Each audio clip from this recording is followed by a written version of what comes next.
আমি সেই মেয়ে, বাসে ট্রেনে ট্রামে রাস্তায় যাকে আপনি রোজ দেখেন, যার শাড়ি, কপালের টিপ, কানের দুল আর পায়ের গোড়ালি আপনি রোজ দেখেন, আর আরো অনেক কিছু দেখতে পাওয়ার স্বপ্ন দেখেন। স্বপ্নে যাকে ইচ্ছে মতন দেখেন, আমি সেই মেয়ে।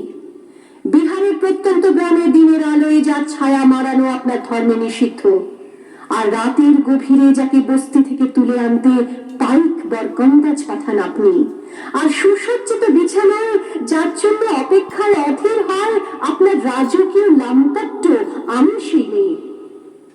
আমি সেই মেয়ে, আসামের চা বাগানে ঝুপড়ি কামিন বস্তি থেকে যাকে আপনি নিয়ে যেতে চান সাহেবী বাংলোর মধ্যরাতে, ফায়ার প্লেসের ঝলসে ওঠা আলোয় নদীর চোখে দেখতে চান যার অনাবৃত শরীর, আমি সেই মেয়ে।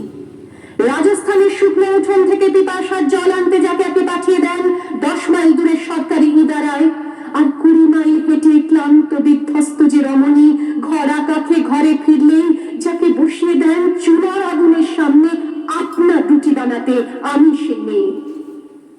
আমি সেই মেয়ে যাকে নিয়ে আপনি মগ্ন হতে চান গঙ্গার ধারে কিংবা ভিক্টোরিয়ার সবুজে কিংবা সিনেমা হলের নীল অন্ধকারে, যার চোখে আপনি এঁকে দিতে চান ছোট স্বপ্নের কাজল, আর ফুরিয়ে যাওয়া সিগারেটের প্যাকেটের মতো যাকে পথের দুপাশে ছুঁড়ে ফেলে আপনার ফুল সাজানো গাড়ি শুভ বিবাহ সুসম্পন্ন করতে ছুটে যায় শহরের পথে। মনে দেখা আলোর গোধূলিতে একা দাঁড়িয়ে থাকা, আমি সেই মেয়ে।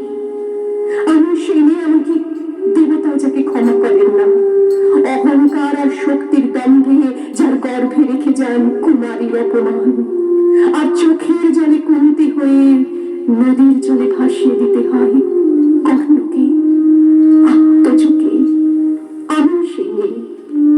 সংসারের অসময়ে আমি ভাষা, আমার ছাত্র পড়ানো টাকায় মায়ের ওষুধ কেনা হয়, আমার বাড়তি রোজগারে ভাইয়ের বই কেনা হয়, আমার সমস্ত শরীর প্রবল বৃষ্টিতে ভিজতে থাকে, কালো আকাশ মাথায় নিয়ে আমি ছাতা হয়ে থাকি, ছাতার নিচে সুখে বাঁচে সংসার। আপনি আপনি আপনি আপনারা আপনারা আমার জন্য অনেক করেছেন। সাহিত্যে, কাব্যে, শাস্ত্রে, লোকাচারে আমাকে মা বলে পুজো করেছেন, প্রকৃতি বলে আদিক্ষেতা করেছেন, আবার শহরগঞ্জের কানাগলিতে ঠোঁটে রং মাখিয়ে কুপি হাতে দাঁড় করিয়ে দিয়েছেন। হ্যাঁ, আমি সেই মেয়ে। একদিন